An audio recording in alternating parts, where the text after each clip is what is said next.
Hi, this is Kimberly from Melburnian Kim Knits, and today we're going to talk about cabling without a cable needle. Now, this is a skill I was kind of apprehensive to try at first because I watched a few people do it and I thought, oh my goodness, I'm going to drop my stitches and drive myself crazy. And then I had a go at it and I made sure I had some really sharp needles. These ones I'm using is the Chiogu ones. I can never pronounce them properly. Originally, I was doing all my knitting with the Likey needles, and because they're wooden, they're not as sharp a tip. So you want something that's got a bit of a sharper tip to make it easier. You can do it with wooden ones, obviously, but it's easier with the metal ones. So anyway, let's talk a bit about what you would see in the pattern.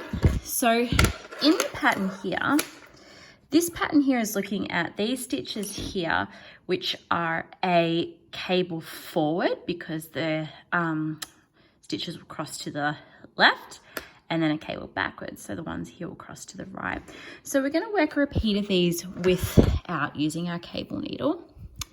So the first few stitches here, the pattern would normally say to cable 4 forward. So basically what you would be doing normally is popping these 2 stitches here onto your cable needle, dropping them forward. So let's say this was your cable needle. You would normally be taking those 2, dropping them forward. You would then knit these 2, replace this to the needle and knit them. But what we're going to do instead is we're going to work this with just our needle. So we're going to be skipping these 2 stitches here and heading to the back. And we're going to pick up those 2 stitches there. And what we're going to then do, because these ones are essentially going forward, I'm going to use my thumb here to pinch these stitches and pull them slowly off the needle. Okay, I am then going to re-hook them onto the needle there. And then the last step, I'm going to pass those 2 stitches that were on our needle back. So we've essentially created that cross right there.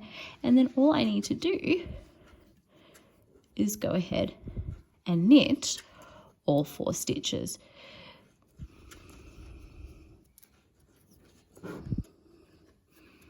Okay, and then my pattern then asked me to purl one.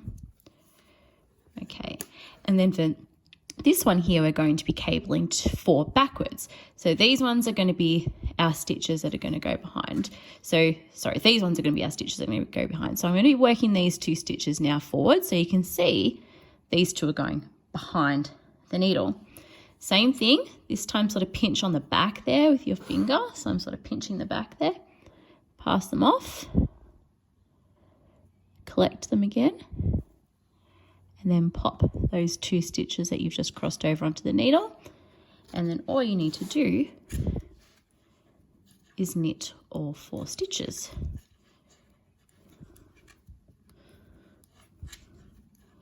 Okay, then we've got a purl one. So I'll show you that process again. And then once you've had a go at doing this with just your simple, 2 by 2 or cable 4 forward, cable 4 back, or your cable 1 forward, cable 1 back, you can then start to do this with other ones that require you to do a bit of mix of like a cable the stitch and then purl the other stitches, such as in my Bo Morris beanie. You're going to be cabling or knitting rather the stitches that would essentially be on the cable needle, and then you can sometimes be purling the stitches that would essentially stay on the working needle. But yeah, once you sort of visualize it and think about what you'd be doing. So in this circumstance, again, I'm going to be cabling these forward. So they have to stay to the forward of my yarn. Once you start to read that work there, it becomes a little bit simpler for you to do. So I've just crossed those over and now I'm knitting all 4.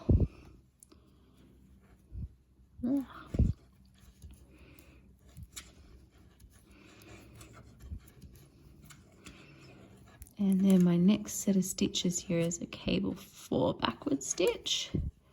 So again, we can see that these ones I want to sit behind. So I'm going to pull off the stitches that are in front of my work here. Pinch this at the back, slip them off, pop them back on, and then pop the crossed ones back on. And then just keep working.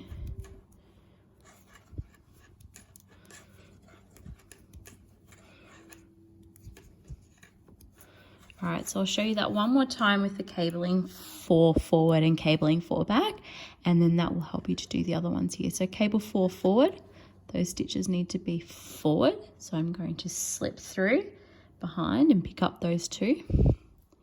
Carefully pinch here, slide them off, pop them back on, pop the 2 new ones on, and then just knit across all 4 stitches.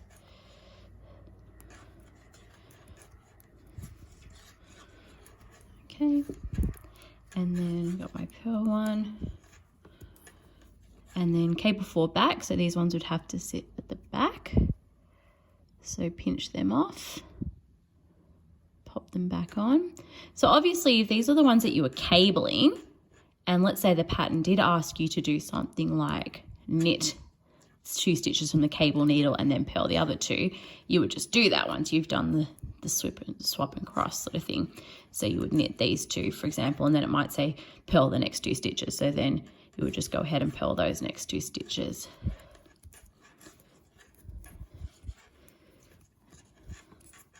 And there you go, that's it. So we've got, as you can see, just exactly the same as you would do with a regular cable needle.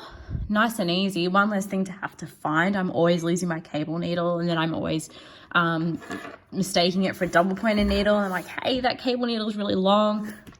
Now that I've started doing this practice, I'm pretty much not ever using a cable needle at all. So I hope that you found this one helpful, and I would really highly recommend that you give this technique a go. It is something that gets a lot easier with the more practice that you have with it. Happy knitting!